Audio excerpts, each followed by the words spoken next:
Welcome to reach academy Salem.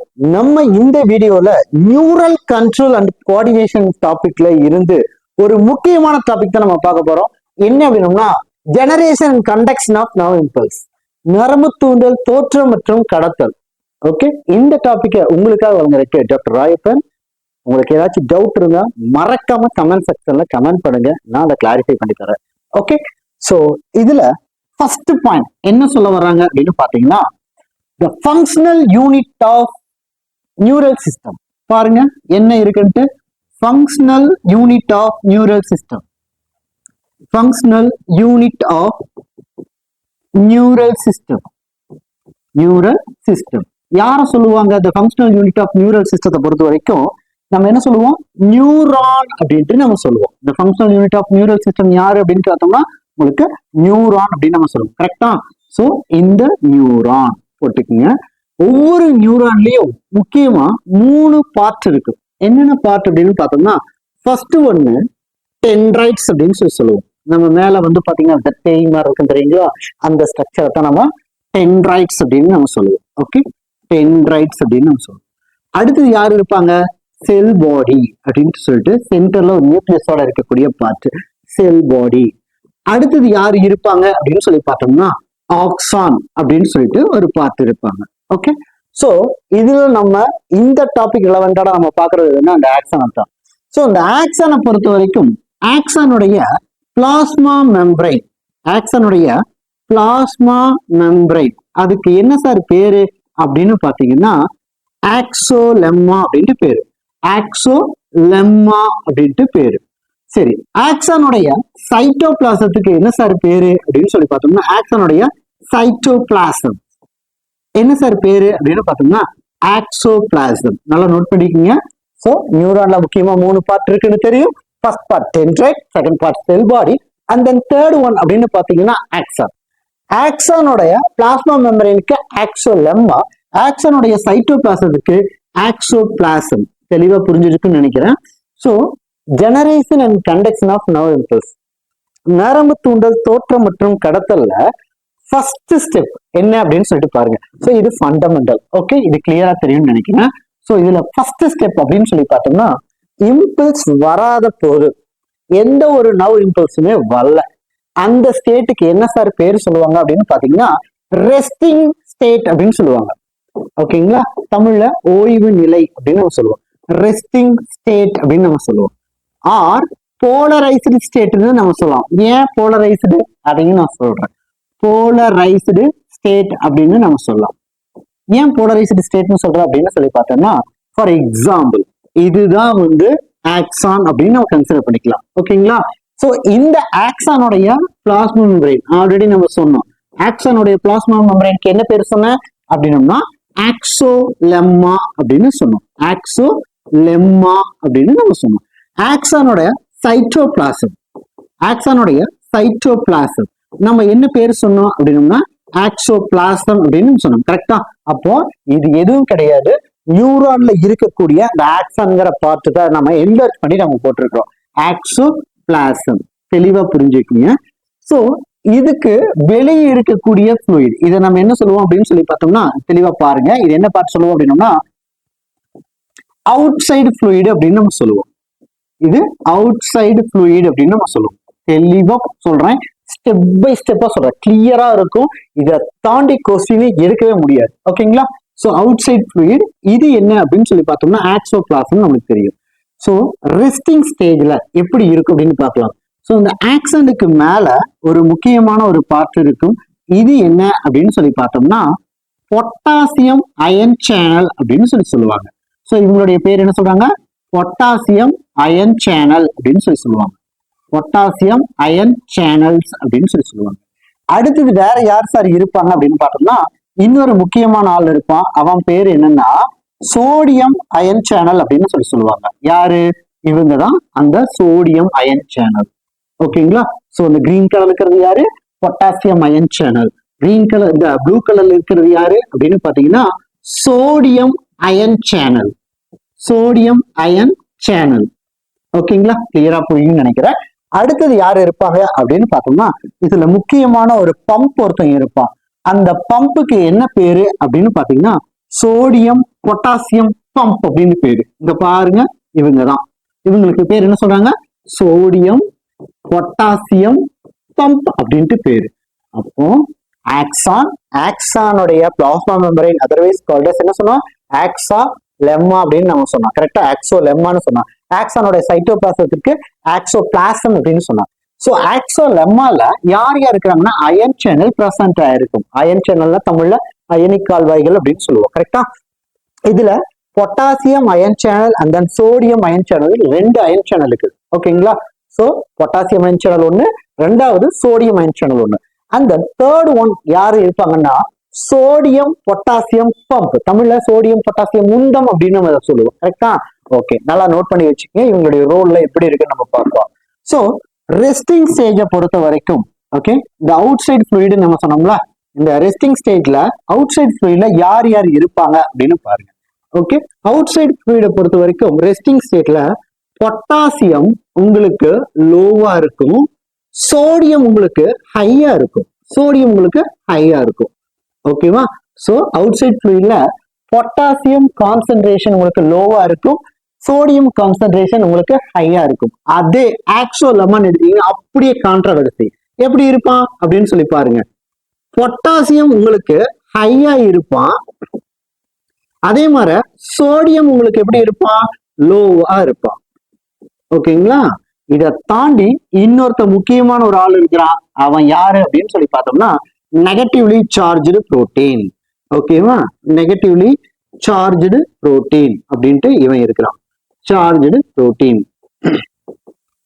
Okay, சரி, இப்போ கதைக்கு வாங்க. வெளியே யார் அதிகமா இருக்கிறாங்கன்னு சொன்னா சோடியம் அதிகமா இருக்கிறாங்க. கரெக்டா, அப்போ சோடியம்ங்கிறது என்ன சார்ஜா இருக்குது, பிளஸ் சார்ஜ். ஓகேங்களா, அப்போ அவுட் சைட் ஃப்ளூயிட்ல என்ன சார்ஜ் வந்து ஃபார்ம் ஆகும் அப்படின்னா பாசிட்டிவ் வந்து ஃபார்ம் ஆகும். இன்சைட்ல பாருங்க, இவங்களை கம்பேர் பண்ணும்போது, அதாவது பொட்டாசியத்தை சோடியத்தை கம்பேர் பண்ணும்போது பொட்டாசியம் அதிகம், ஆனா இவங்க 2 பேரை கம்பேர் பண்ணும்போது நெகட்டிவ்லி சார்ஜ்டு புரோட்டீன் 2 ஹையா இருக்கிறான். ஓகேவா, நெகட்டிவ்லி சார்ஜ்டு புரோட்டீன் 2 ஹையா இருக்கிறான். அப்போ பாசிட்டிவ் கம்பேர் பண்ணும்போது நெகட்டிவ் புரோட்டீனுடைய லெவல் ரொம்ப அதிகமா இருக்கு. ஓகேங்களா, அப்போ உள்ள என்ன சார்ஜ் ஃபார்ம் ஆகும் அப்படின்னு பாத்தீங்கன்னா நெகட்டிவ் சார்ஜ் ஃபார்ம் ஆகும். சோ இந்த கண்டிஷனை நம்ம என்ன சொல்லுவோம் அப்படின்னோம்னா போலரைஸ்டு அப்படிம்போம். சோ அவுட் சைட்ல பாசிட்டிவ் சார்ஜ், இன்சைட்ல நெகட்டிவ் சார்ஜ் வந்து இருக்குது. சரி, இப்போ இந்த அயன் சேனல் சொன்னீங்களே சார், இந்த அயன் சேனலோடைய ரோல் என்ன பார்க்கலாம். சோ இந்த அயன் சேனலோடைய ரோலை பொறுத்த வரைக்கும் ஃபர்ஸ்ட் இந்த ரெஸ்டிங் ஸ்டேஜ்ல பொட்டாசியம் அயான், ஓகேங்களா, பொட்டாசியம் அயான் மோர் பெர்மியபிள், மோர் பெர்மியபிள், பெர்மியபிள். ஓகேங்களா, ஆனா சோடியம் அயான் அப்படின்னு எடுத்துட்டீங்கன்னா நியர்லி இம்பெர்மியபிள், கிட்டத்தட்ட அப்படிங்கிற ஒரு வார்த்தையை யூஸ் பண்ணியிருப்பாங்க. நீங்க டெக்ஸ்ட் புக் எடுத்து பார்த்தீங்கன்னாவே தெரியும், நியர்லி இம்பெர்மியபிள் அப்படிங்கிற ஒரு வார்த்தையை யூஸ் பண்ணி, நியர்லி இம்பெர்மியபிள் அப்படின்னு ஒரு வார்த்தையை யூஸ் பண்ணியிருப்பாங்க. நியர்லி இம்பெர்மியபிள் அப்படிங்கிற ஒரு வார்த்தையை யூஸ் பண்ணியிருப்பாங்க. அப்போ இதுல பாருங்க என்ன நடக்குது அப்படின்னு பாருங்க. சோ இந்த கதையை நான் அப்படியே ஸ்கீமேட்டிக்கா காட்டுறேன் பாருங்க. சோ வெளியே இருக்கக்கூடிய பொட்டாசியம் உள்ள வருமா, பெர்மியபிள்னா உள்ள வரதையும் சொல்லலாம், வெளியே போறதையும் சொல்லலாம். புரிஞ்சுக்குங்க, பெர்மியபிலிட்டி ஊடுருவும் திறன் அப்படின்னு தமிழ்ல சொல்லுவாங்க. உள்ள வரதையும் சொல்லலாம், வெளியே போறதையும் சொல்லலாம். சரிங்களா, சோ பொட்டாசியம் மோர் பெர்மியபிள். அதே மாதிரி அடுத்த பாயிண்ட் நம்ம என்ன சொல்லிக்கிறோம், சோடியம் அயான் நியர்லி இம்பெர்மியபிள்ங்கிற ஒரு வார்த்தையை நம்ம யூஸ் பண்ணிக்கிறோம். அப்போ சோடியம் பொறுத்த வரைக்கும் உங்களுக்கு எப்படி இருக்குன்னு பாருங்க. உள்ள வர முடியுமா அப்படின்னு கேட்டோம்னா வர முடியாது. ஓகே, நியர்லி இம்பெர்மியபிள், கிட்டத்தட்ட ஊடுருவ முடியாது அப்படிங்கிற ஒரு வார்த்தையை அங்க யூஸ் பண்ணியிருக்காங்க. சரி, இதை தாண்டி ரெஸ்டிங் பேஸ்ல என்ன சார் நடக்கும் அப்படின்னு பாத்தீங்கன்னா ரெஸ்டிங் ஸ்டேஜ்ல சோடியம் பொட்டாசியம் பம்ப் அப்படின்னு ஒருத்தன் இருக்கிறான். இவன் தான் என்ன பண்ணுவான்னா உள்ள நெகட்டிவ் சார்ஜ், வெளியே பாசிட்டிவ் சார்ஜ். நம்ம ஆல்ரெடி சொன்னோம்ல, உள்ள நெகட்டிவ் சார்ஜ், வெளியே என்ன சார்ஜ் இருக்கும், பாசிட்டிவ் சார்ஜ் இருக்கும் அப்படின்னு நம்ம சொன்னோம். இதை யாரு மெயின்டைன் பண்றாங்க, அதாவது ரெஸ்டிங் மெம்பரைன் பொட்டன்ஷியல் அப்படின்னு சொல்லுவாங்க. அந்த ரெஸ்டிங் மெம்பரைன் பொட்டன்ஷியலை யாரு மெயின்டைன் பண்றாங்க அப்படின்னம்னா இந்த சோடியம் பொட்டாசியம் பம்ப் தான். ஓகேங்களா, அப்ப எப்படி சார் இவன் மெயின்டைன் பண்றான், ரொம்ப சிம்பிள் கண்ணு பாருங்க.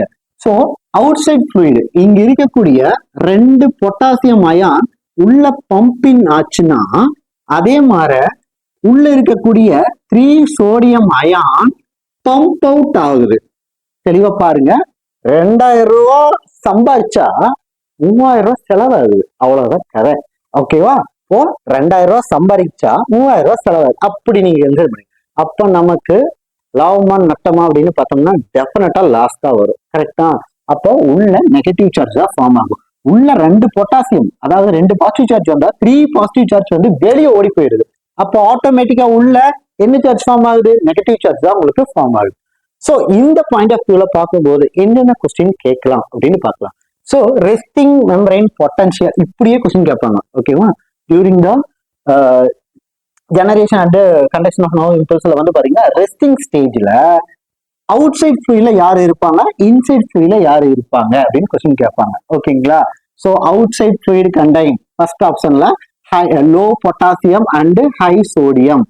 ரெண்டாவது ஆப்ஷன் வந்து பாத்தீங்கன்னா high potassium and then low sodium அப்படின்னு சொல்லிட்டு மாத்தி மாத்தி அந்த ஆப்ஷனை போட்டு சஃபிள் பண்ணி போட்டு நம்மள கன்ஃபியூஸ் பண்ணலாம். அதே மாதிரி இந்த ரெஸ்டிங் மெம்பரைன் பொட்டன்ஷியலை யாரு மெயின்டைன் பண்றாங்க அப்படின்னு கொஸ்டின் கேட்கலாம். எத்தனை பொட்டாசியம் உள்ள வந்தா எத்தனை சோடியம் வெளியே போகுது அப்படின்னு உங்களுக்கு கொஸ்டின் கேட்கலாம். சோ இது ரொம்ப சிம்பிளான கான்செப்ட், ஒண்ணும் கிடையாது. ஆக்சான், அடுத்தது ஆக்சோபிளாசம். சோ ஆக்சான்ல உங்களுக்கு வந்து பாத்தீங்கன்னா மெம்பரைனுக்கு என்ன பேர் சொல்றாங்க? ஆக்சோலெம்மா. இதுல 2 அயன் சேனல் இருக்கிறாங்க, ஒரு பம்ப் இருக்காங்க. சோ இந்த பம்ப் அப்படின்னு வந்துச்சுனாவே இதுல என்ன யூட்டிலைஸ் ஆகும்? ஏடிபி, எனர்ஜி யூட்டிலைஸ் ஆகும். ஓகேவா? ஏன்? கான்சன்ட்ரேஷன் கிரேடியன்ட்க்கு எகென்ஸ்டா உள்ள தருவாங்க. ஆல்ரெடி வெளியே அதிகமா இருக்கிறான். ஓகேங்களா? சோ இது வந்து பாத்தீங்கன்னா உள்ள கான்சன்ட்ரேஷனுக்கு எகென்ஸ்டா வெளியே தள்ளுறான். ஆல்ரெடி வெளியே சோடியம் அதிகம் இருந்தாலும் இவனை தூக்கி திருப்பி வெளியே தள்ளுறான். அப்ப அங்க எனர்ஜி வந்து யூட்டிலைஸ் ஆகுமா? ஆகாதா? டெஃபினட்டா ஆகும். அவ்வளவுதான். அப்ப ரெஸ்டிங் மெம்பரைன் பொட்டன்ஷியல் அப்படின்னு எடுத்துட்டோம்னா, இல்ல ரெஸ்டிங் ஸ்டேட் அப்படின்னு சொல்லி எடுத்துட்டோம்னா எப்படி இருக்கும்? உள்ள நெகட்டிவ் சார்ஜ் இருக்கும், வெளியே பாசிட்டிவ் சார்ஜ் இருக்கும். அவ்வளவுதான். சரிங்களா? சரி, அடுத்த பாயிண்ட் பார்க்கலாம். அடுத்த பாயிண்ட் நம்ம என்ன சொல்லுவோம் அப்படின்னா டீபோலரைசேஷன் அப்படின்னு நம்ம சொல்லுவோம். ஓகேங்களா? அடுத்த பாயிண்ட் நம்ம என்ன சொல்லுவோம்? டீபோலரைசேஷன் அப்படின்னு நம்ம சொல்லுவோம். போலரைசேஷன் அப்படின்னு நம்ம சொல்லுவோம். இந்த டீபோலரைசேஷன்னா என்ன சார்? பொறுமையா பாருங்க, ஒண்ணும் கிடையாது. இந்த depolarisation otherwise called as action potential அப்படின்னு நம்ம சொல்லலாம். ஆக்ஷன் பொட்டன்ஷியல் அப்படின்னு நம்ம சொல்லலாம். பொட்டன்ஷியல் அப்படின்ட்டு நம்ம சொல்லலாம். சார் என்ன சார் ஆக்ஷன் பொட்டன்ஷியல் டீபோலரைசேஷன்? எனக்கு ஒண்ணுமே புரியல அப்படின்னா, சோ வழக்கம் போல இது என்னன்னு வச்சுக்கலாம்? ஆக்சான்னு வச்சுக்கலாம். இது ஆக்சோலெம்மா அப்படின்னு வச்சுக்கலாம். ஆக்சோலெம்மா அப்படின்னு வச்சுக்கலாம். இது யாரு? ஆக்சோபிளாசம் அப்படின்னு வச்சுக்கலாம். ஆக்சோபிளாசம் வச்சுக்கலாம். சோ இதுல 2 அயன் சேனல் இருக்கான்னு நான் சொன்னேன். என்னென்ன அயன் சேனல்? ஃபர்ஸ்ட் ஒன் வந்து பாத்தீங்கன்னா பொட்டாசியம் அயன் சேனல் இருக்கும் அப்படின்னு நான் சொன்னேன். கரெக்டா?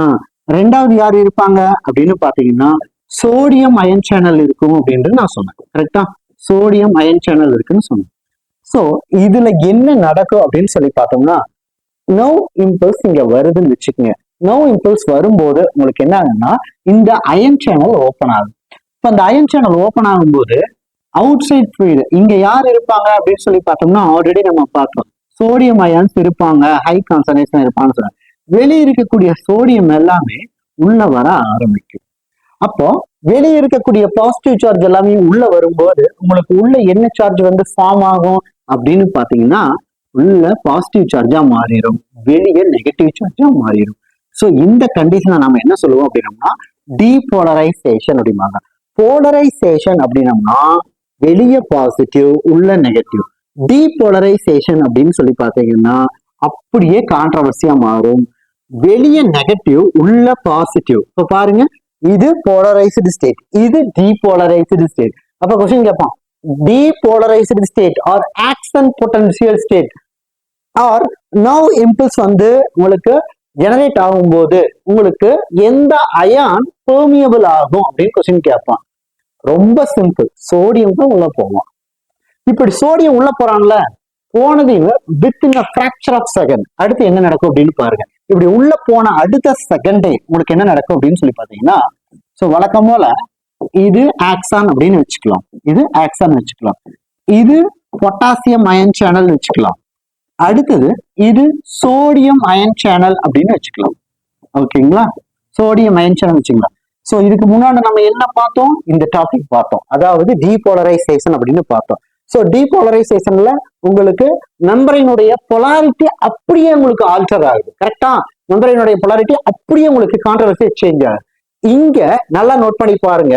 சோ உள்ள பாசிட்டிவ் வெளியே நெகட்டிவா இருக்கலாம். சோடியம் உள்ள போன அடுத்த ஃபிராக்சர் ஆஃப் செகண்ட் என்ன நடக்கும் அப்படின்னம்னா, உள்ள இருக்கக்கூடிய பொட்டாசியம் அப்படியே ஃப்ளஷ் அவுட் ஆக ஆரம்பிக்கும். அப்படியே ஃப்ளஷ் அவுட் ஆக ஆரம்பிக்கும். ஸோ இதனால உங்களுக்கு என்ன ஆகுதுன்னா, எகைன் செல்லுக்கு வெளியே பாசிட்டிவ் சார்ஜ், உள்ள நெகட்டிவ் சார்ஜ் ஃபார்ம் ஆகும். ஓகேங்களா, இந்த கண்டிஷனுக்கு நம்ம என்ன சொல்லுவோம்னா ரீபோலரைசேஷன், ரீபோலரைசேஷன் அப்படின்னு நம்ம சொல்லுவோம்.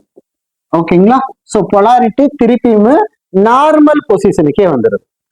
இதை தாண்டி வேற எந்த பாயிண்டும் எடுக்கவே முடியாது. இந்த டாபிக் ரொம்ப ரொம்ப சிம்பிளான டாபிக். ஓகேங்களா, ஸோ ரொம்ப ரொம்ப ஈஸியா ஸ்மார்ட் ஸ்டடி பண்ணீங்கன்னாவே போதும். இதுல இருந்து கண்டிப்பா கொஸ்டின் அடிக்கடி கேட்டுட்டே இருக்கிறோம். பெரும்பாலான கொஸ்டின் கேட்டே இருக்கிறோம். இந்த டாபிக்கை வச்சுட்டு சார் எனக்கு இது புரியல, இது தெரியல, ரொம்ப நேரமா படிச்சு பாக்குறேன், எனக்கு புரியல சார் அப்படின்னா இந்த மாதிரி ஸ்கீம் போட்டு பாருங்க. ஈஸியா உங்களுக்கு இந்த டாபிக்கை படிக்க முடியும். இதுல இருந்து நல்ல மார்க் ஸ்கோர் பண்ண முடியும். ஓகே, சோ மேலும் இது போன்ற வீடியோகளுக்கு ரீச் அகாடமியை சப்ஸ்கிரைப் பண்ணுங்க. அதுவரை உங்களிடமிருந்து விடைபெறுவது doctor Rayappan, NEET faculty, reach academy Salem. Thank you to all.